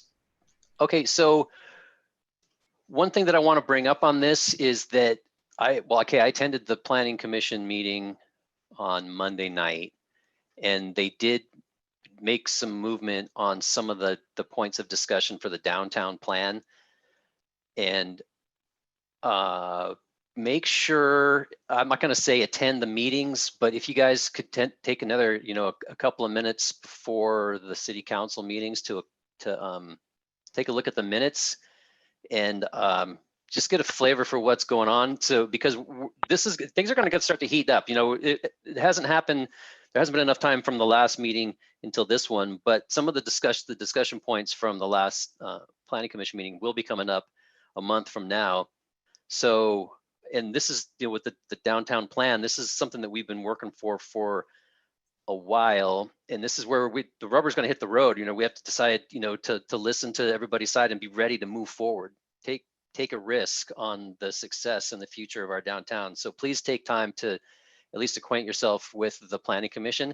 And I have to say, I haven't participated in a Planning Commission in quite some time, and there are some very talented members on the Planning Commission. The amount of homework and the amount of reciting of the RCW and formulating a very educated discussion about certain things, certain thoughts. It was, hey, that's our city. That's our Planning Commission making things happen. So yeah, just a heads up, keep an eye on that as we move forward. Hey, Scott, that was actually one of my questions. I can't remember who took over for Karen. Who's the chair of the Planning Commission now? Valerie. Oh, is Valerie? Okay, thanks. She does a great job. Oh yeah. But and there's difference of opinions, and they have very thoughtful discussion, and it's just great to see that type of interaction. Oh, I had a shift of screens here. Yeah, no, yeah, my Brady Bunch is moving around. It's I don't know what's going on. Okay, city administrator and staff reports. Who wants to go first? Carl, you go first. And you're not on mute. I can go first. I just unmuted. Yeah, so Russell Street, begin with that one. We are definitely almost done. We were hoping to do a punch list tomorrow, just myself and the engineer, to make a list of repairs and things we might not like, but landscapers were delayed. So we have to wait for them to be done so we can pick them apart as well. So now we have it scheduled for Tuesday of next week to do a walkthrough. Landscapers are supposed to be here tomorrow and be planting trees and the other various plantings. So yeah, for the most part, it looks great. Please don't look too close at the street signs. They're not as straight as I would like them. I don't think the contractor realized what our east wind does once you put some sails on those. So they're leaning, we've moved them over, they lean back. So that's going to be a redo of some type. So that is Russell Street, and looks like, I don't want to jinx anything. So there shouldn't be any surprises when we come to the change orders as far as being over budget. So there are some hopes with the cost savings, they'll be even Steven. But we'll see. We're still in discussions to finalize some prices on the change orders. So that's why there's none here today. They're not ready to be presented. Getting back to the crew, it looks like we'll be doing about 500 feet of water line replacement. This coincides with the Tolliver subdivision that got approved. So we're going to move ahead with that. We've also got a large culvert up on Wisteria that we are going to take out. It's no longer used. It's actually acting as a perf pipe and sending water into a couple of homes. So we'll be working on that. They're fairly large projects. We've also got another water line replacement on Ryan Allen Road. We currently have a 6-inch main running through 2 properties.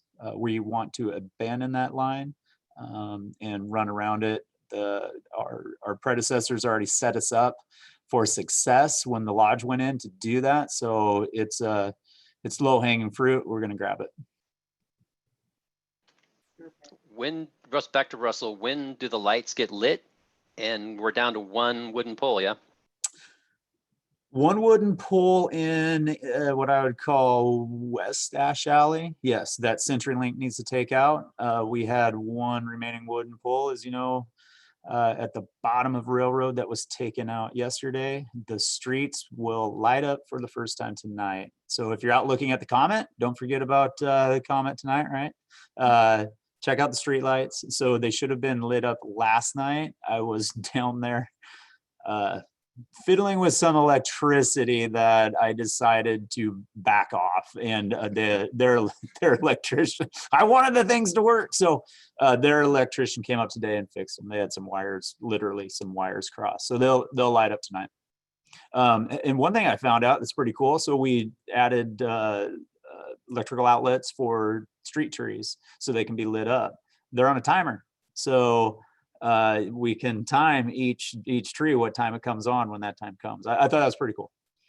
So yeah, that's Russell. Liana, did you have something to mention? Oh, just the sewer repair that you did on First. Oh yeah. A home on First Street, we were hoping it'd be a simple repair. Yeah, I don't even know where to start. So we dove into it. We thought we were fortunate. This is on a house that has been having issues for, according to the owner, some time. I was just made aware about it here a couple of months ago. We thought it'd be we ran a camera down. We saw what was going on. Thought it'd be a simple fix. Tore up the sidewalk on First Street that you'll probably see. First Street and Seymour. There's a bunch of cones.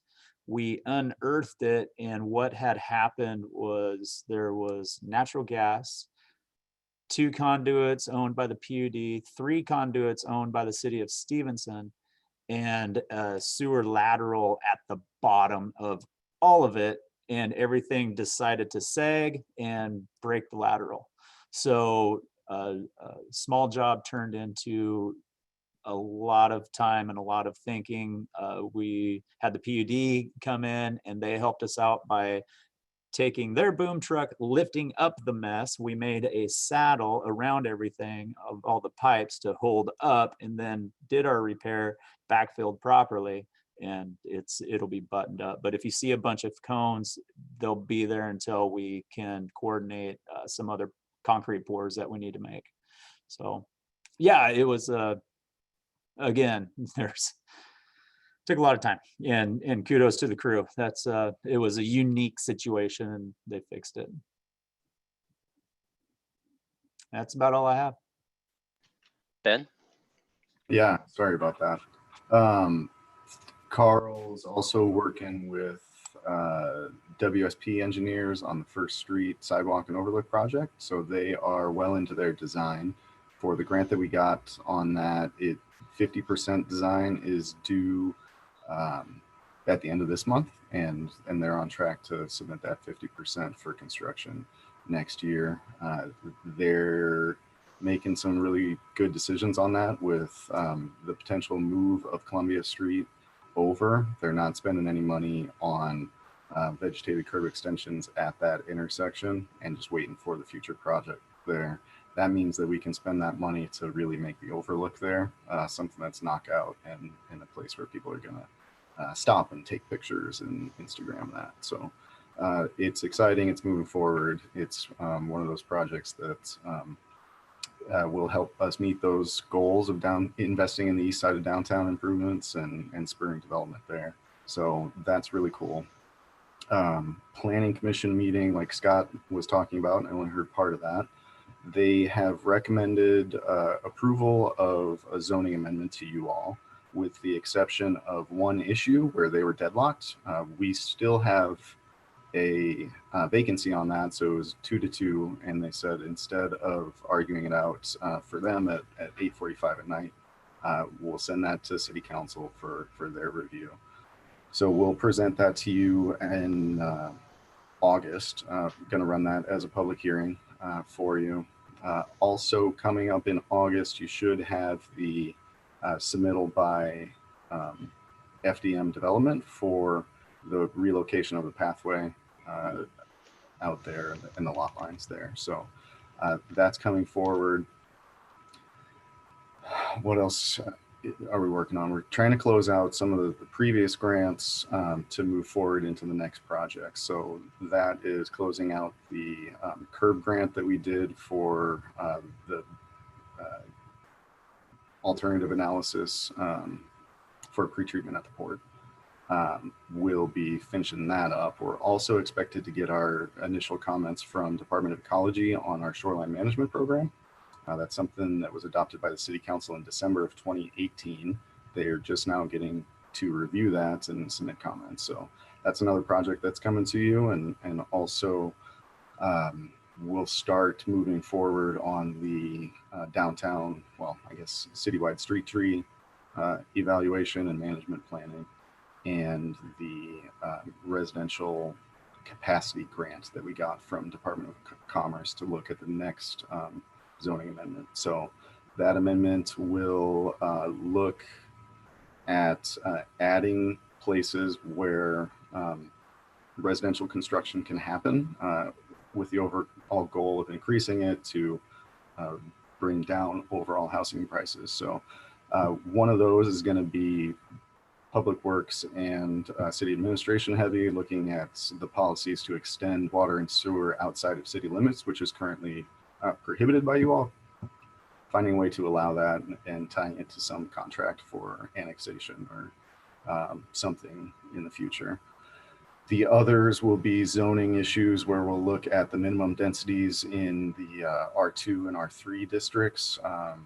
And we'll start looking at some other things for downtown. The Planning Commission, two of them spoken with, really want to focus that on providing incentives for development instead of being regulatory and restrictive, and having a different conversation with the community. And that aligns really well with the downtown parking discussion that we've committed to for that. So finding ways to waive parking if certain building types or development is proposed. So that's what's all coming up on this end that I can think of right now. Thank you, Ben. Oh, Liana? Amy, I did reach out to community group to see if we could get some help with the retaining wall on the west end of town. And actually, now that you bring that up, that came up at staff this week, staff meeting. It's like, hey, it could be as easy as throwing some whitewash up there, but that's not what we want. So that was the question: who do we talk to? How do we move forward? How do we make it a thing instead of a not thing? So it's definitely good job. It's underway. All right, Lana, no pressure, but it's my anniversary and my wife made me sushi. So I'm going to hold you to the same time limit as those guys had. So. Well, I am lucky that I wrote everything down then. So you can feel free to peruse what I wrote. One thing to add is that the audit report, I got an email after I sent in the memo that our report will be published on July 20th, 2020. So our clean audit report will be published then for 2018 and 2019. And that's kind of a big deal. That's a big Especially deal. with a conversion of software mid-year. And new changeover of staff and yes, that's a so, big deal. yeah. When I Yeah. first took this job, I didn't understand, but I've gone through this a couple of times and this is a big deal. Yes, yes. So one other thing to highlight in there is that the Red Cross is looking for volunteers for shelter help and health services support. I have that email in there as well. And then in highlighting, I added I believe the photos or a chart for the financial report. And it's not looking as glum as initially projected. So we should be looking pretty good. Again, more information to come in August. Thank you very much. Okay, so I would entertain a motion to approve the vouchers as well. I need someone to make a motion to approve Paul's absence. Make a motion to approve the vouchers as presented. Next. Second. Okay, thank you, Robert. All right, we have a first and a second. Any discussion? I just wanted to thank Annie and Robert for coming in and reviewing the stack of AP. Mary thanks you profusely, and so do we, because now we can easily find our AP because we had been holding it, anticipating we would have an in-person meeting. So thank you very much for coming in and looking at them. You're welcome. All right. Quick question. So I noticed a line item for the pool support, but it's listing second, third, and fourth quarters all at once. Is there a reason they're being all paid out at once? In the contract, it doesn't state that they had to pay it in a certain way. And so the language that was in there, I think in previous years, in previous contracts, it had been like that. And so that's just how they invoiced us, but that's just how they invoiced us. This time was $30,000 all at once. And there's nothing in the contract that's stipulated differently.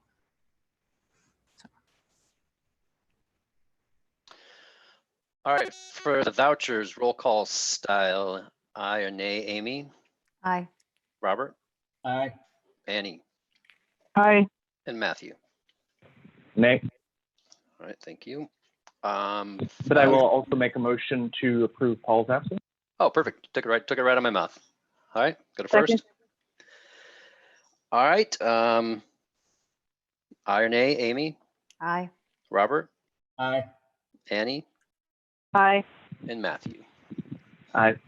Very good. Anything that you guys would like to extend onto the agenda for next meeting? Just All right. continued COVID. Just continued COVID conversations from the city's perspective, not the county's. Very good. And I jumped right over item number 12. Number 11, sorry. Are there any reports that you guys would like to share? Any insights for the greater good? The EDC did set the virtual luncheon is confirmed. I'm just double checking the date. It is sometime in October. I'm sorry, I'll have to get back to you with that date, but it is confirmed to be virtual. It is on October 8th from 11:30 to 1. Great.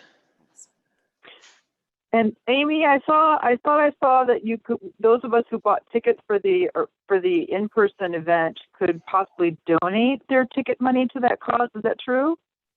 Yeah, so we decided to, anybody who chooses to donate the luncheon portion of it will go to WAGAP, which funds our Stevenson Food Bank. Perfect. And there will also be takeout lunch options from the local businesses, and the EDC is working on which businesses are participating in that. So that's another option. Great, thank you. Anyone else? It might be worth taking a walk downtown and checking out the new lights. So yeah. in the meantime, I have some kick-ass sushi waiting for me. If you guys don't have anything else, I would like to adjourn the meeting at 8:04. And that's one of the shortest we've had in a while. So enjoy your night, and thank you guys very much for being here tonight. Thank you. Happy anniversary. Thank you very much. I appreciate that. Yep. Bye, thanks everyone. Tell Jen she's lucky.